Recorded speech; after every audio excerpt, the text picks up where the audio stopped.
It's 4 o'clock, and this is the Great War Discussion Group.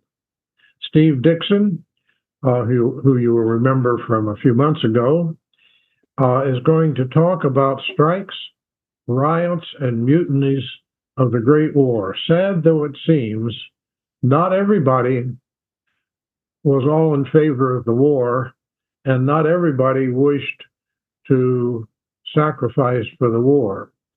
So he's going to tell us about this. It was a problem for all of the combatants and was an influence on all of the leaderships of the countries who were fighting the war. Steve, go ahead. And just a minor correction, it's Dietz, like D-I-E-T-Z, not Dixon. So here we go.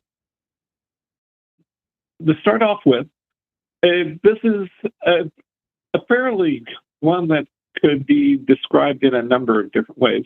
But if you've attended some of my prior presentations, I always try to start off with a bit of video film, I should say, or animation that is from that time period. So let's start it.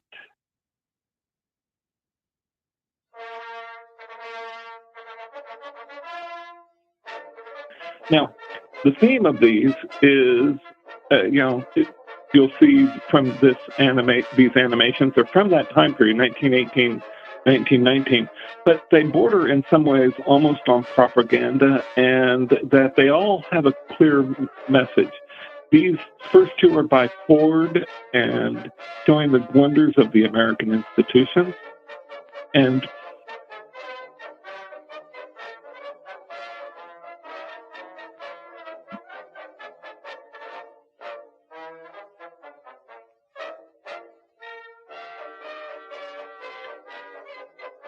note that IWW.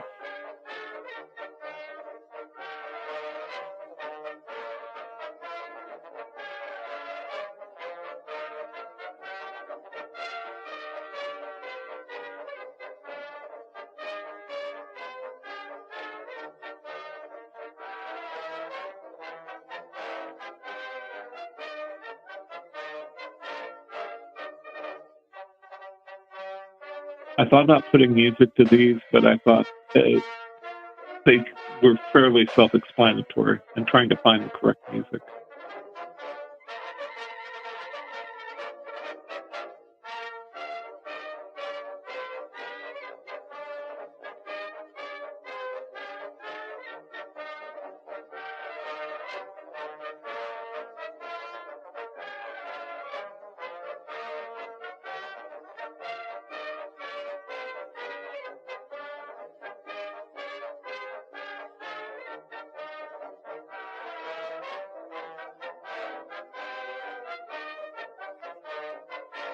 I sped these up about 20% because they, in the scheme of things, they are a little longer than.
And that sort of gives it sort of, in a sense, also the theme of the Red Scare, even back in the 1919, at the end of the war, because of the fear of the road.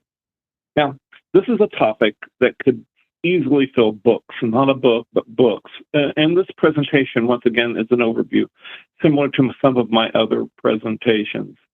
And it's an attempt to provide an overview and, as such, to not look at things in a chronological order, but more consider the causality of everything. There seems to be a direct causality and cause across the borders, whether we're talking social or country. So when you look at the documentary focus of the war, generally it's the Western Front, then it's flight, air combat, and you notice that go into smaller and smaller font type because it covers anything else but what is the focus outside, usually with the focus on the Western Front, which was where the primary events of the war were. But there were others. And the Great War influenced and caused so many other events which are not even well discussed or even caused by the war. Now, when I tried to do my research on this, I've really discovered that there's a definite U.S.-centric, European-centric perspective on this. When I was trying to find the integration on some of the events that were outside in Africa, India, China, and especially South America, they were all focused on other details, rather than some of the core aspects of happening outside the war, such as the opening of the Panama Canal in 1914. Now, let's do a quick level set. Most of this is obvious to most of you, but a protest can be a strike, but a strike may not be a protest. Then it goes on to, like a riot may be result from a strike, but they can occur from other issues. And the mutiny is generally related to specifically military and naval events. And at the very beginning, a protest may start, but it's a revolution that really occurs. Now, protest, it can generally be thought of as just a public disagreement or demonstration with one individual to a large group. And the general idea is always to be peaceful. And the suffrage protest in Britain and the U.S., even though that they sometimes were very much fought against by the authorities at times, they were almost always peaceful. The same thing at the initial anti-war sentiment in 1915, 1916 in the United States, where the Women's Peace Party, the Sentinels outside the White House, or the Eugene Debs and the Socialist Party, they all were pursuing a silent pursuit against the war at that time. Now, strikes, on the other hand, they are usually associated with slowing work, work stoppage, and interference, and enhanced protests or demonstrations.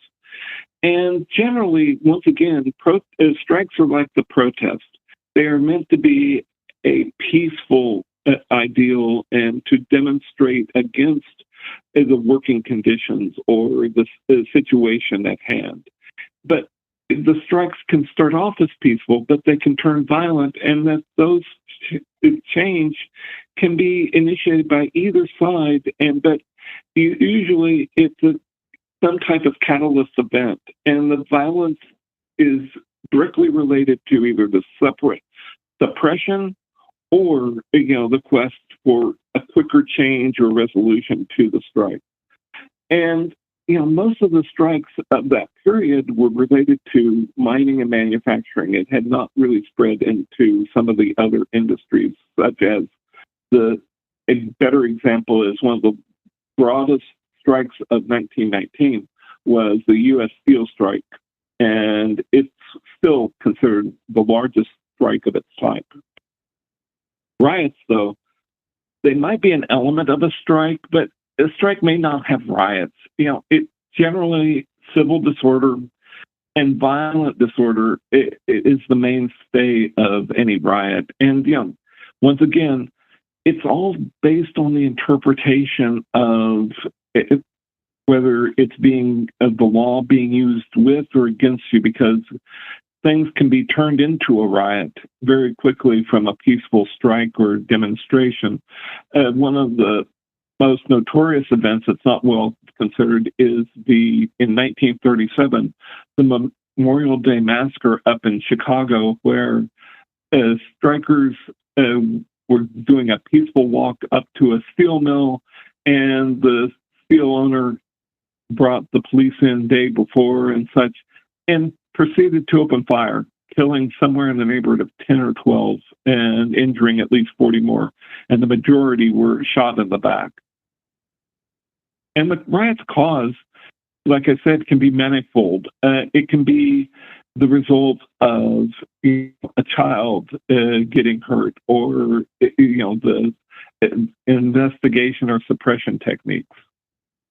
And mutiny is just one step from either an insurrection or a revolution. And it's normally fought, like I said, with the military, but it can be non-military, and it can be with commercial magazines. Of course, Mutiny on the Bounty is the best example, even though it's in the 18th, 17th century. Revolution, though, is multiple factors cooperate from the protest to topple the government, and so the end goal is a new government. So when we look at the causality, and as we move towards the war, there's a number of commonality causes. And the cause of the protest or even a revolution can be debated, similar to what the cause of the First World War. But there usually is one or more elements, such as hunger, inequality, and while potentially they interrelate with each other, there can be many other concurrent events. Global hunger was a huge issue back in the 1910 to 1920. And the more I dug into this, it was interesting that the war blockades preventing supply, whether it was which would cause the military needs to redirect foodstuffs to other sources from the civilian population to the military, which would also have been related to that, the rationing and food distribution. But at the same time, the drought and flooding were also a factor in the hunger. During the 1910 to 1917 period, there were droughts, I should say, in the Great Plains here in the United States, India, East Africa, and at the same time, because of these events, famine was occurring in India and East Africa, and also in China, and as well as the floods too. And here in the United States, the drought increased the food costs for the United States, and so a combination of that increased the profit for the farmers when the war did occur, because of the higher costs for beef and grain as a whole. But the floods in China created mass food shortages during this period. Along the Yellow River in China is one of the more known events. Now, when we talk about inequality and racism, every populated continent that I did my research on reported these issues between 1910 and 1919. It was generally the haves versus have-nots, the cultural embedded racism. There's numerous examples for each continent and affected large population groups. And that there was interwoven with this were the religious perspective biases and such. And there was, during the whole period of the missionary Christians, as well as the East India, into India, there was this general superiority of the British Empire over India, the Germans over parts of Africa, but it was worse in the French and some of the other colonial areas. So when we talk about the politics, I spoke earlier in the animation about Bolshevism and the Reds. And of course, we can't forget the anarchism that was also started really back in the 1890s, and the fear of the anarchists into the 1910s of the Black Hand in Southern Europe. Now, in the United States, the KKK was growing in interest and popularity during this time period, which also was creating racial tension within the city centers where there were larger Black populations. And there was also the Mexican problem, which is slightly different, but not much, from the current immigration problem, because there was an immigration issue into the city centers from Mexico and Central America and Puerto Rico up into the city centers that had not seen that before. At the same time, because of the floods and famine that were hitting in China, there was a large immigration into the United States, as well as cheap labor, whether it wanted to be accepted or not for what it was, in the Western Front to dig the trenches by the Chinese workers that were brought in strictly because they were trying to get to a food source in its own way. Social events, as we discussed before, there was a suffrage started pre-war, but it continues until 1919. There was limited suffrage in 1918 in the UK, but really full suffrage didn't occur until the 1920s in Britain. And that the 19th Amendment didn't occur until after the war here in the United States. Now, at the same time, as I spoke earlier, there was the Peace Party and the anti-war conflicts, but there was also the Hindu-Muslim conflicts that were happening in the British armies and the French armies. And the hodgepodge of the Austro-Hungarian Empire had ongoing issues, in part because, I think I mentioned this in a prior presentation, the majority of senior officers were Austrian in the Austro-Hungarian Empire. The majority of lower officers and NCOs were primarily Hungarian or some Austrian officers, with the majority of just the general infantry and soldiers and the naval sailors were non-Austrian, more Hungarian, more Galician, Polish, more Slovenian, Slovakian, Southern Europe, and they were not primarily the Austrian. So there was this almost caste system in the Austro-Hungarian Empire at this time. And at that, speaking to that, there was the rising nationalism and anti-colonialism that was occurring around the world, whether we were talking Africa, India, Middle East, or China. And that the only word to describe it was that they were all seeking their own voice, for whether we were talking the Galicians to become Polish, the Ukrainians to become Ukraine. And the nationalism of the Austro-Hungarian Empire I can speak more fully to, but it was literally breaking apart at the seams from its own rottenness, if you want to use that word, from it, at the same way that the Ottoman Empire, with Syria, Iraq, Iran, and the various other entities of the Ottoman Empire, slowly becoming more and more pursuit of independence. And the post-war agreements created a faster track for those to occur, but they were going to happen in any case. And of course, the anti-royal government revolutions and government change in Russia, China, and Mexico at the time. Now, suppression techniques. Generally speaking, we could talk about DORA, Defense of the Realm Act. But at the same time, there was the Munitions Maintenance Act of Britain that basically to prevent any type of strikes in Britain during the war. But DORA was used freely in the same way that the Sedition Act in the United States, the Kriegszustand, the state of war, and the state of siege war in France were all used to suppress any disagreement or any type of rebellion within the country during the war. And the force would be used, like the obvious ones of the governmental police and military and National Guards. But there was also the corporate police that were prevalent at that time, and the paramilitary of within the railroads here in the United States. The U.S. Steel had their own sort of paramilitary, which also devolved down into the casi comitatus, or mob rule, when the areas of riots occurred local to a city.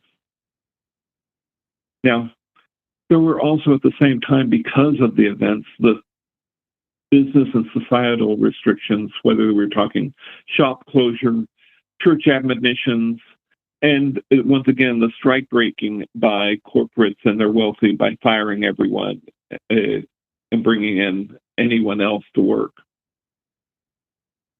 In the United States, it was not, there was the Houston Mutiny, but going back, the first mutiny that was of note was the Sepoy Mutiny of Singapore in 1915. It was caused by a promise to the Sepoys that they would not serve on the Western Front, and they were told that they would be transported to the Western Front. And it was one of the first instigators or catalysts for Indian independence as well, because many of the events from that and some of the other events that occur later in India can be sort of tied back to some of those same type of early mutinies.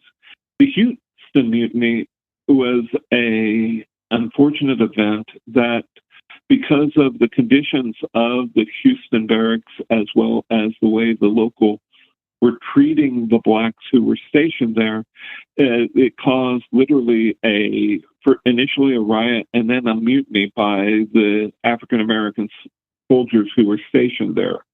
It was put down, and at the same time, it was many were brought for punishment to be executed, but that was clemency was utilized on some of them, but not all.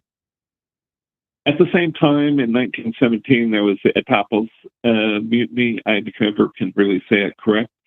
And the Sailors Mutiny nearby. The Sailors Mutiny was minor in comparison, but it was a bridge off of the Etaples Mutiny.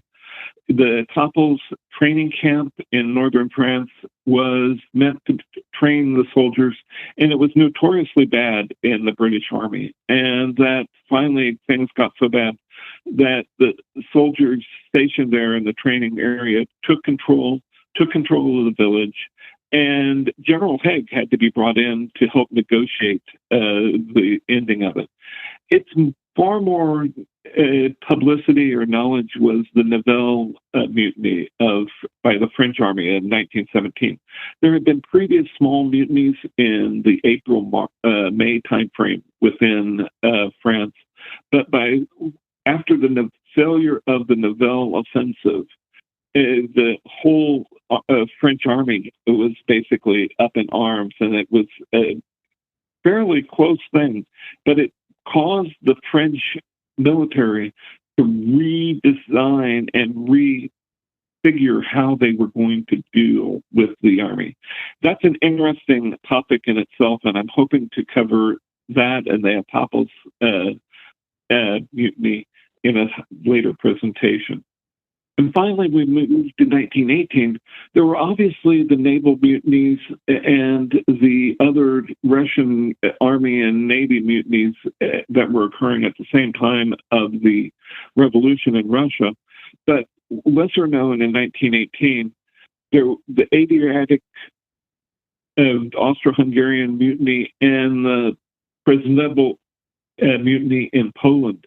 These were both occurring at near the end of the war because of both hunger and just basic inability to prosper, and that there were being denied being paid. It was all the basic things to make the conditions awful. So that first it was a work stoppage, which led to a mutiny. And of course, as I mentioned before, the three mutinies. Now, all three started in reality prior to the war, but were not resolved until 1920 for the Mexican Revolution. And even the Chinese Revolution didn't really end, if you want to consider in some ways, until Chiang Kai-shek had to abandon to the communists in 1947. Stepping forward to looking at sort of the global maps, if you look, I did a horrible job here, but I tried. The reds were the areas that there were famines and droughts in Africa, India, and China during the war. And where there was a famine, where there was a drought, there was generally a famine, and it stretched pretty much across the entire Saharan and over into East Africa, what is now Somalia, and down along the coast.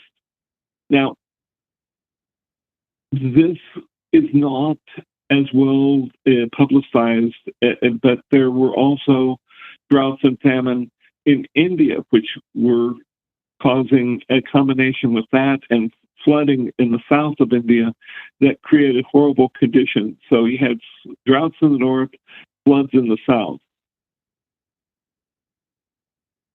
Now, I mentioned just in passing, in 1916, there was this huge flood in San Diego.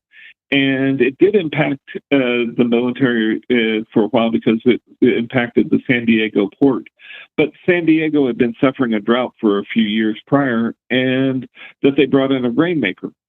The rainmaker came in, the drought ended, but they got so much rain it flooded, and they blamed the guy that they thought caused too much rain to occur. So he was arrested, put in prison for a period of time. When we look at strikes and riots, you can see all across, there's first in East St. Louis in 1917, and then down in Houston. Both of these were really race riots, and they were basically because of the inappropriate and harsh racial attitudes in both sides being against the African American population and also against the military at the Houston barracks. Over in the food strikes and such in Austria, the food strikes and riots that were occurring in Russia at the same time. Now, the strikes that occurred in the UK were almost all dealing with, at that time, dealing with the mining industry, which is interesting because the miners, some of the better miners, were moved out of into the military, and so they probably created an unstable environment. But to help dig mines in along the Western Front.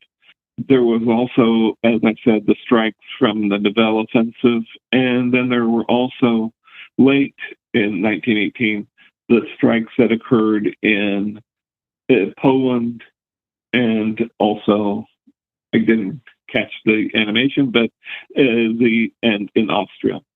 Now, in mutinies, on the other hand, there was, as I said, the Sepoy Mutiny in 1915, the Houston Mutiny. Then we have the Nivelle Offensive Mutiny, and then also the Etaples Mutiny. The small mutinies that occurred in 1917, which were more dealing with the preparation for, I would say, the beginning of independence, but they were small barrack-sized mutinies occurring in India during this time because they were not wanting to go serve on the Western Front either. Finally, there were the mutinies up along the Russian naval. And then at the very end, the mutinies along both in Austria, Poland, and Austria-Hungary. And I'd be remiss in talking about revolutions and almost revolutions if I didn't mention the Easter Rising of 1916. It was probably one of the catalysts that led to, in my opinion, to the events that led to the British Empire reevaluating what it meant to be an empire, because the number of people, it being so close to home at the same time as the war, that the Irish Republican Army and all the various different things leading up to Irish independence in the 1920s. Otherwise, when you look at things as a whole, there were all these events that were occurring, whether we're talking famine, drought, race riots, and it just, we all focus on what is usually happening on the Western Front. But while it had a direct impact on the war, it was sometimes totally separate from the war itself. So, to summarize, my attempt with these slides were to show the war had a direct impact on multiple events, but multiple events had direct impact on the war. And as a whole, this was a period of both internal and external conflict outside and internal to the war. And it brought many of the issues to the surface, whether we're talking the dissolution of the Ottoman Empire, the breakdown of the Austro-Hungarian Empire, to the coming independence of India, Ireland, and such of the British Empire. So I hope this was not old news for many of you, but I wanted to really show that there were other things that were happening at the same time. And like I said, I'm hoping to do a more in-depth presentation on the Nivelle and the Attapolis mutinies of 1917 in my next presentation. Thank you. Stephen, thank you. This gives us a lot of perspective on all of the events during the war. Most of them, it seems, on the home front. And certainly the after effects of the Russian Revolution are still with us, not to mention the revolution in China. And it's interesting how close the Germans came to a true revolution and how they eventually came to a new form of government, which wasn't directly associated with the revolution, but in many ways had been brought about by their almost revolution. Thank you for attending the Great War Discussion Group.